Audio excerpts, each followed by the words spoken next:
Today we are in the garden of Cynthia Chapra in Weston, Massachusetts, just outside of Boston. Cynthia, thank you so much for having us to your beautiful garden. It's a pleasure. Thank you for coming.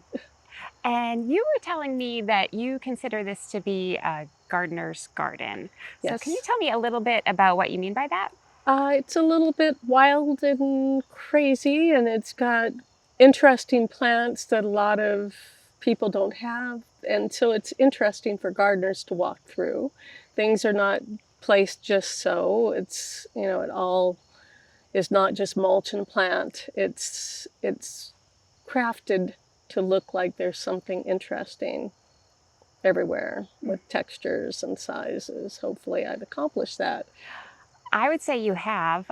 It's a 3-acre garden, right? 3.5, yes. 3.5 acres, and you are out here pretty much every day working in the garden. I am. Yeah, so tell us a little bit about what your daily routines are out here. What are you? Oh, well, my daily routines, first thing is walk the dogs around the garden, and then I start seeing what I need to do during the day. I unfortunately am obsessed about getting rid of weeds, so a lot of weeding.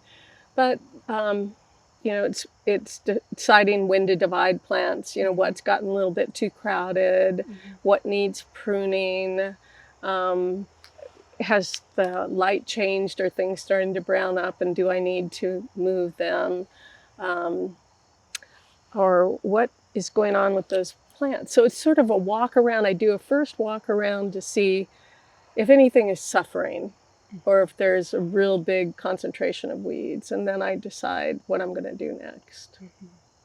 And would you say that's kind of how your garden has expanded too? Because it seems like you have a lot of repetition in the garden. So as you know, seeing what needs to be divided helped you to fill it out. Well, yes, when I first moved here, I actually drew out what I wanted this garden to look like. I had paths in it, and my hills, everything that came with the house, I had it all put in there. And 3.5 acres is a lot of plant material. So I've had to, friends bring me their plants. If friends move, they bring me plants they don't want to lose. They want to give them to me so that they can see them again. So I have lots of friends' plants here. But to cover the space, you have to divide. And so I have divided and rescued plants, from the, this is a $50 tree type of a thing, or people giving me twigs, or, so I filled it in with plants, and it looks so totally different from what it began with. It's hard to imagine how far it's come. Because I first started by moving shrubs away from the house out into the garden so that I would have some big things to start with and build around. I think you were telling me too that you've relied a little bit on the plants to tell you where they're happy or where they work, because you do have a lot of volunteers, right? I do. And things that you move, that you edit, so... Right, yeah, so I do. I know that butterfly bush will not live in my garden, okay? So there are a number of things that really, really like it here, and they will move, and then sometimes I will move them, to places where I think they'll like it. And, so they do tell you, like some fuga moves itself all over. And every year I don't know where the lobelia are going to come up because they're in a different place every year. But yeah, the plants tell you if they like it where they are. And certain plants do really well, and certain plants just will not thrive at all here. Can we go take a look at some of the garden? Yes, why don't you come right over here? I've divided a lot of the hosta over here. I started with 3. Oh my goodness. and there are 32 there now, and I think I started with one of the heuchera there, and I've moved a lot of the hydrangea away from the house. I keep cutting it out and moving it because it gets huge. But most of this was there were just plants right up against the house. And every year I try to take a little more lawn away. And this is a place that I like to grow my dahlias, although they haven't bloomed very much this year.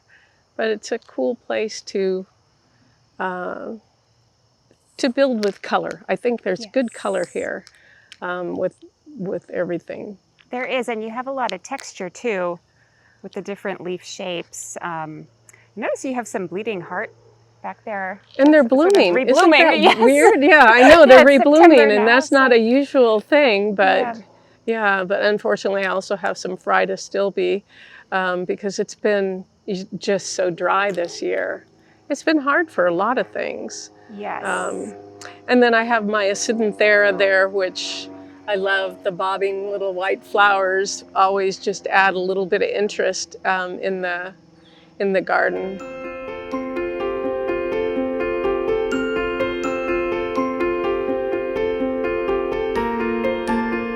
So this section of the garden I call the hill because it's a hill, but I wanted to put a pathway through here and then some steps to get up the hill. I'm trying to avoid using mulch more, so creeping thyme is a big deal. And just, trying to repeat plants. And my sculpture.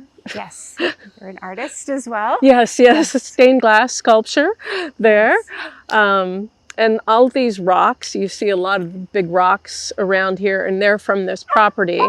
Some of the steps are not. So I just wanted this to curve through here. So my arborist actually helped me lay this path down, and I learned how to sling these big stones, which we bought at a nursery, and I learned how to sling the stones and position them. So we did this and then put some of my big boulders around here. On the edge. On the edge, yeah, so you can get up to the top of the hill, but it adds some interest.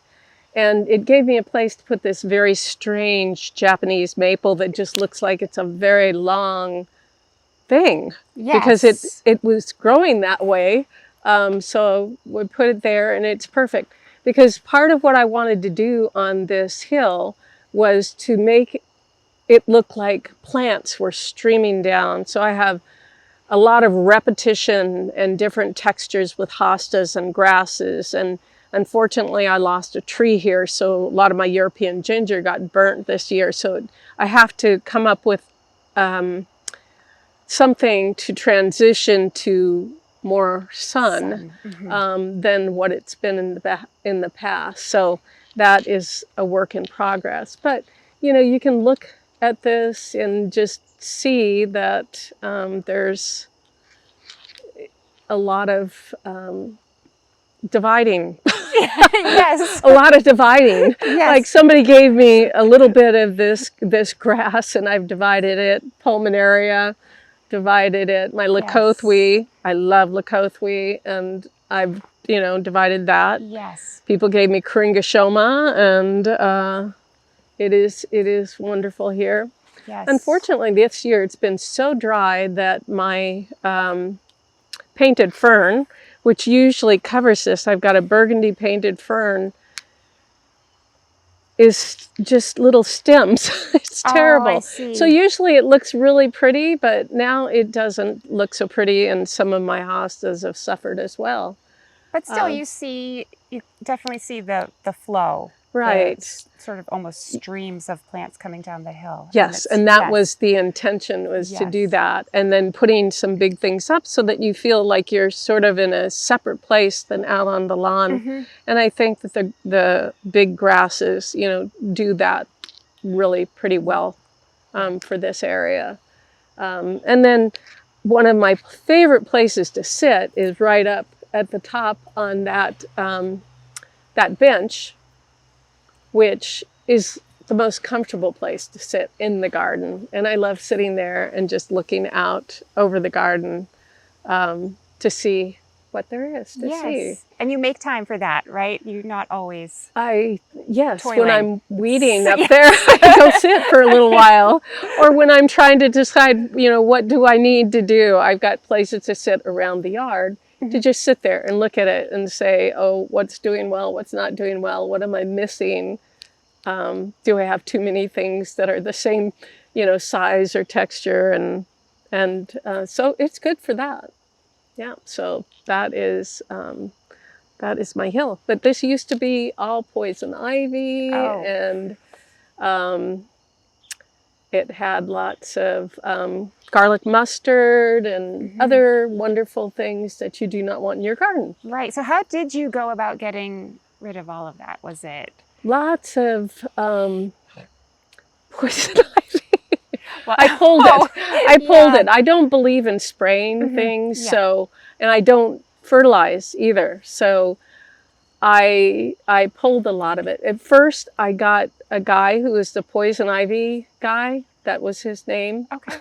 The poison ivy guy. And he came and he said that I had the most varieties of poison ivy in my garden that he'd ever seen. So he put me on his website. As the queen of poison ivy. So he helped me do the first clearing. And then I've been, digging it up and trying not to get poison ivy. Yeah. So you just have to keep after it. But I think it's most effective to dig it out, to dig the roots out. Yep. So now I hardly ever see any poison ivy in here, which is good. That is good. That is good.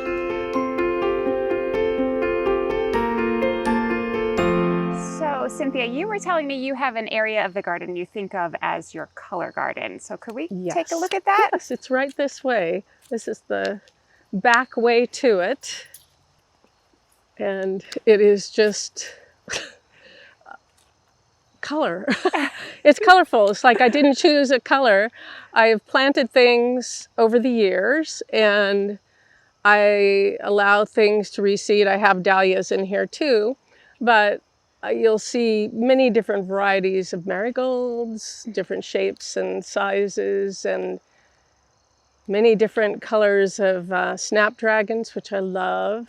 And just every year it reseeds, and I'll move the amaranth someplace.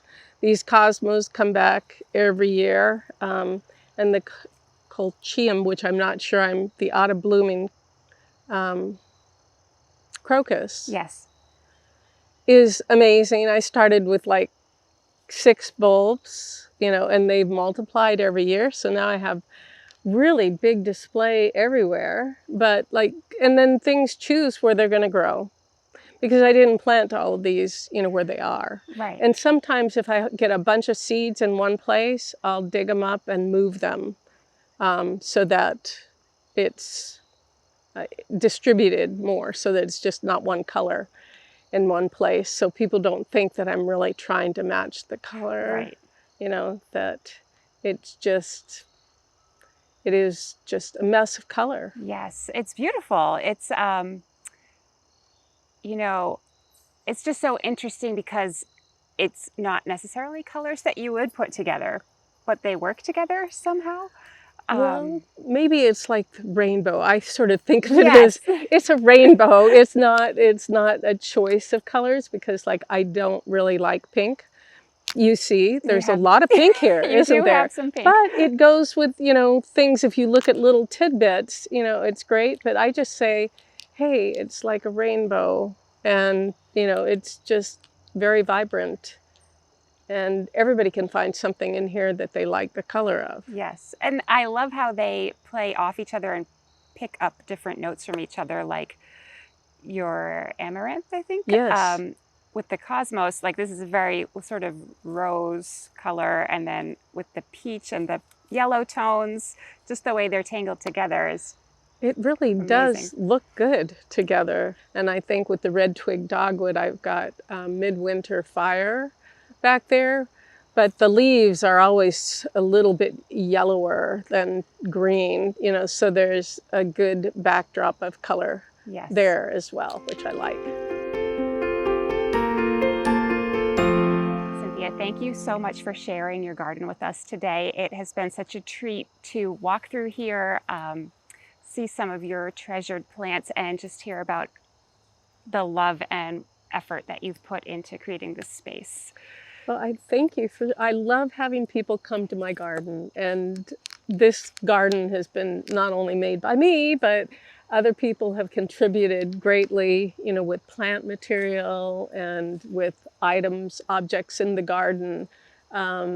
So I've been very lucky and to build this garden with my friends. And we have under the big maple tree there, during the summertime, we have Prosecco under the maple tree. So people will bring stuff to eat, and we have Prosecco, and we walk around the garden. There's always something new in bloom, and it's great. I love having people in the garden. I appreciate you coming to see it today. Thank you. So thank you very much. Sorry, babe.